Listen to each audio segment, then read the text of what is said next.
నమస్కారం. పురాణాస్ ఆఫ్ భారత్కి స్వాగతం. ఓం నమ శివాయ.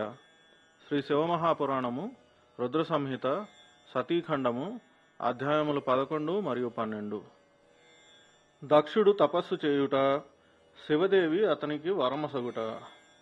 నారదుడు అడిగెను, పితృదేవ, దృఢమైన నిష్ఠతో ఉత్తమ వ్రతమును ఆచరించడు దక్షుడు తపమాచరించి దేవితో ఏ వరమును పొందెను? దేవి ఏ విధముగా దక్షునకు పుత్రిక అయ్యను? బ్రహ్మ నుడివెను, నారద, నీవు ధన్యుడవు. మునులందరితో గూడి ఈ ప్రసంగమును భక్తితో వినుము. నా ఆజ్ఞను శిరసావహించి మిగుల ధీమంతుడగు మహాప్రజాపతి దక్షుడు క్షీరసాగర తటమునందు ఆసీనుడయ్యను. జగదంబను పుత్రికగా పొందవలయునన్న ప్రబలమైన కోరిక ఆయన హృదయమందుండెను. ఆమెను ప్రత్యక్షముగా దర్శింపవలెనను ఆకాంక్షతో ఆ దేవిని తన హృదయమందిరమున విరాజమానురాలను చేసి తపమనరింపసాగెను. దక్షుడు మనస్సును సంయమనము చేసుకొనెను. దృఢముగా కఠోర వ్రతమును పాలించెను. శౌచ సంతోషాది నియమములతో కూడినవాడై 3000 దివ్య సంవత్సరములు తపస్సు చేసెను. ఒకప్పుడు జలమును త్రాగి ఉండేవాడు, మరొకప్పుడు వాయుభక్షణము చేసేడివాడు, ఇంకొకప్పుడు సర్వదా ఉపవాసం ఉండేవాడు. భోజనమను పేరుతో ఒకానొకప్పుడు ఎండిన ఆకులనే నమిలేడివాడు. మునిశ్రేష్ఠ నారద, పిమ్మట యమనియమాదులతో కూడి దక్షుడు జగదంబను పూజింపసాగెను. అప్పుడు ఆ శివదేవి ఆయనకు ప్రత్యక్ష దర్శనము ప్రసాదించెను. జగన్మయి జగదాంబ ప్రత్యక్ష దర్శనము పొంది దక్షుడు తన్ను తాను కృతకృత్యుడనైతినని తలంచెను. ఆ దేవి సింహము మీద ఆసీనురాలై కాళికాదేవిగా ఉండెను. ఆమె శరీరకాంతి శ్యామలముగా, ముఖము మిక్కిలి మనోహరముగా నుండెను. 4 భుజములు కలిగి చేతులయందు వరద అభయ ఖడ్గములను నీలకమలమును ధరించి ఉండెను. ఆమె ఆకారము మిగుల మనోహరముగా నుండెను. నేత్రములు కొద్దిపాటి ఎర్రదనమును కలిగి ఉండెను. విరబోసిన కేశములు మిగుల సుందరముగా కనిపించుచుండెను. ఉత్తమ ప్రభలతో ప్రకాశించుచున్న ఆ జగదంబకు దక్షుడు సముచితముగా ప్రణమిల్లెను. విచిత్ర వచనములతో ఆమెను స్తుతింపసాగెను.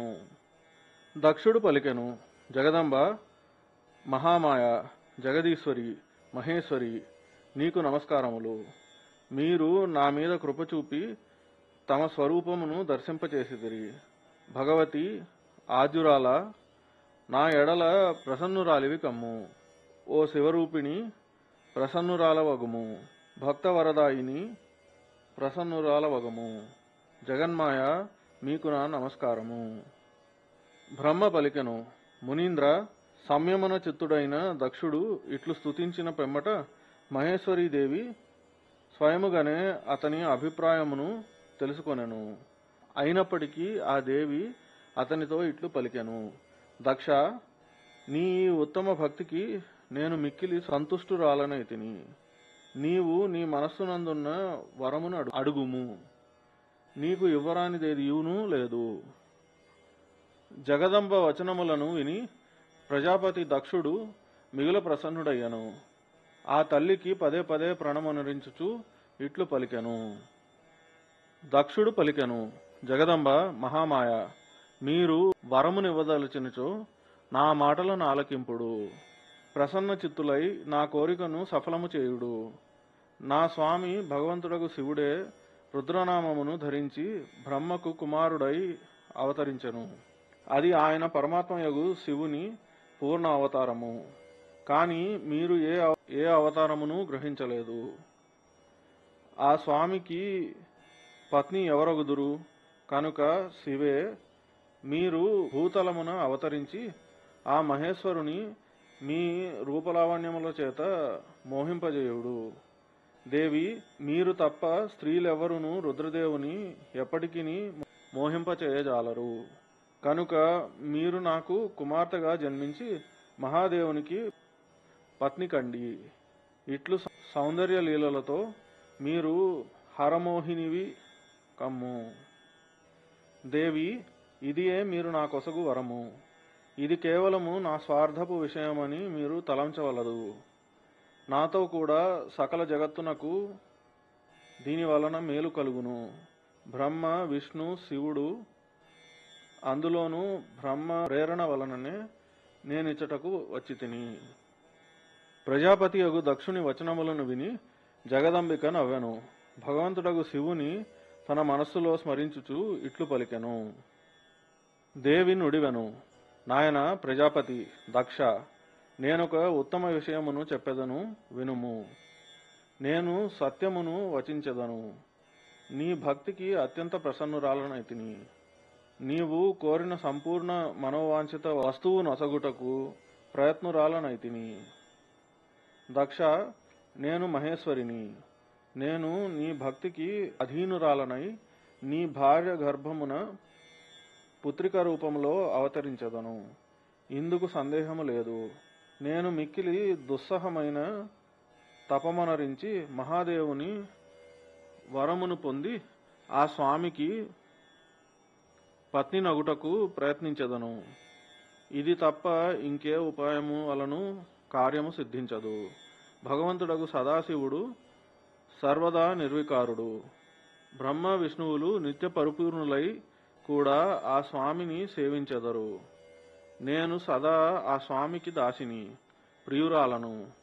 ప్రతి జన్మయందు నానా రూపములు ధరించు శంభుడే నా స్వామి యగును. భగవంతుడగు సదాశివుడు తానొసగిన వరప్రభావముననే బ్రహ్మ యొక్క భృకుటి నుండి రుద్రరూపమున అవతరించను. నేను కూడా ఆయన వరముతో ఆ స్వామి ఆదేశానుసారము భూలోకమున అవతరించదను. నాయన, నీవు ఇప్పుడు నీ గృహమునకు వెళ్ళుము. ఈ కార్యమునందు నా దూతగా నాకు సహాయకురాలుగా దానిని నేనెరంగితిని. ఇప్పుడు శీఘ్రముగా నేను నీ పుత్రినై మహాదేవునకు పత్ని నగుదును. దక్షునితో ఉత్తమమైన ఈ వచనములు పలికి శివుని ఆజ్ఞను పొంది దేవి తన మనస్సులో శివుని చరణారవిందములను చింతన చేయుచు మరలా ఇట్లు నుడివెను. ప్రజాపతి, నాది ఒక ప్రతిజ్ఞ ఉన్నది. నీవు దానిని ఎల్లవేళలా మనస్సులో నుంచుకొనవలెను. నేను ఆ ప్రతిజ్ఞను నీకు వినిపించదను. దీనిని నీవు సత్యమని నమ్ముము, మిథ్యయని భావింపరాదు. ఎప్పుడైనను నా ఎడల నీలో ఆదరభావము లోపించినచో నేను శరీరమును పరిత్యజించదను, నా స్వరూపమందు లీనమగుదును. అట్లు కానిచో ఇంకొక శరీరమును ధరించదను.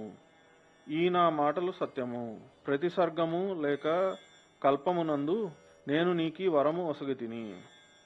నేను నీ పుత్రికనై భగవంతుడగు శివునకు పత్ని నగుదును.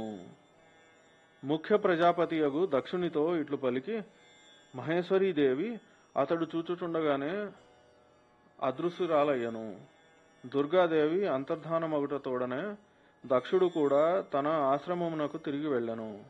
దేవి జగదంబిక నా పుత్రిక కాగలదు అని ఆలోచించుచు అతడు ఆనందించుచుండెను. అధ్యాయములు 11 మరియు 12 సమాప్తం.